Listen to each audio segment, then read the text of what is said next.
సాంస్కృతిక నగరం మరియు విద్యల నగరమైన మన విజయనగరంలో శ్రీ శ్రీ శ్రీ పైడితల్లి అమ్మవారి ఉత్సవం అయితే ఈ నెల 5వ తారీఖు నుంచి స్టార్ట్ అయింది.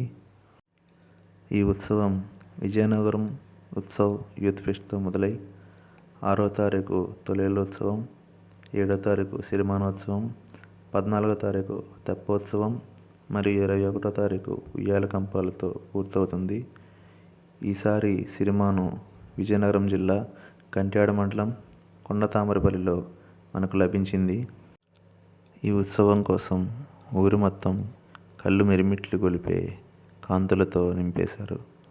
అందులో ప్రత్యేకంగా మన విజయనగరం కోటను మనం చూడగలం. దాని బ్యాక్ గేట్ని ఈ విధంగా డెకరేట్ చేశారు. దాని విజువల్స్ మీరు ఇప్పుడు చూడొచ్చు. ఇది మన విజయనగరం కోట యొక్క ప్రధాన ద్వారం. ఇక్కడ కూడా అద్భుతమైన కాంతులతో లైటింగ్ సెటప్ చేశారు. మీరు ఆల్రెడీ చూస్తే చాలామంది సందర్శకులు ఈ లైటింగ్ని వీక్షించడానికి ఇక్కడికి రావడం మనకు కనిపిస్తుంది.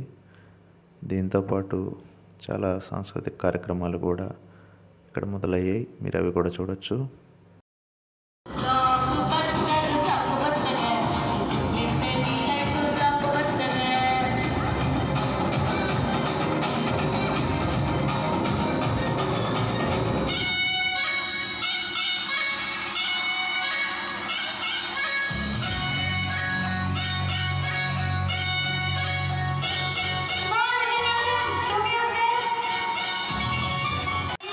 ఇక్కడ చూస్తే మనం బుర్రకథను కూడా వీక్షించవచ్చు.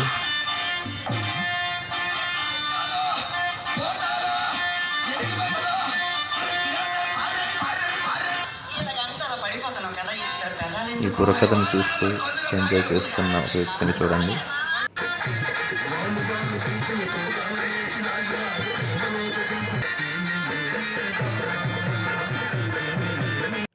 దీంతో పాటు ఇక్కడ అఖిల భారత డ్వాక్రా బజార్ కూడా పెట్టడం జరిగింది. అక్కడ వచ్చే సందర్శకులను మీరు వీక్షించవచ్చు. మట్టితో చేసిన రకరకాల పాత్రలను మీరు గమనించవచ్చు. ఇక్కడ వంట చేసుకునే పాత్రల దగ్గర నుంచి వాటర్ బాటిల్స్ దాకా మనకి మట్టితో చేసినవి కనబడుతున్నాయి. ఆ డ్వాక్రా బజార్ దగ్గర ఏర్పాటు చేసిన ఈ సాంస్కృతిక కళా వేదికను కూడా వీక్షించండి. మరెన్నో ఇలాంటి కళాఖండాలను విజయనగరం వచ్చి వీక్షిస్తారని కోరుకుంటూ సెలవు తీసుకుంటున్నాం. ఈ వీడియో కనుక మీకు నచ్చినట్టయితే like, share and subscribe our channel not in nonsense.